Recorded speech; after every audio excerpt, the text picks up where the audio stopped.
In Chapter 5, we defined two special kinds of indifference maps. One we called quasi-linear, the other we called homothetic. In Graph 7.1, we saw that quasi-linear tastes are in fact borderline tastes between those for normal goods and those for inferior goods. We will now see that homothetic tastes are also borderline types of tastes, but this time they are borderline tastes between those for necessities and those for luxuries. We begin again with a typical budget constraint, this time putting square footage of housing on the horizontal axis and dollars of other goods on the vertical.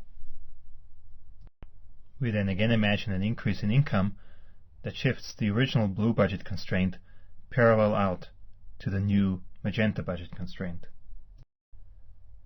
We then add two indifference curves, one that is tangent to the original blue budget constraint, the other that is tangent to the new magenta budget constraint.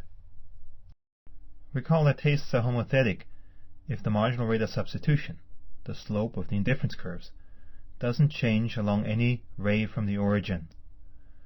So we now add a ray from the origin through the tangency that happens along the blue budget constraint. We therefore have the original bundle A lying on the ray from the origin that we've indicated, and the new optimal bundle B lying to the left of that ray.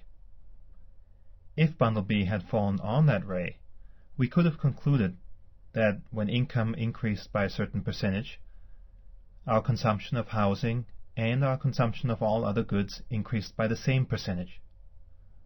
But since bundle B falls to the left of the ray, we have to conclude that a given percentage increase in income caused our housing consumption to increase by a smaller percentage than that.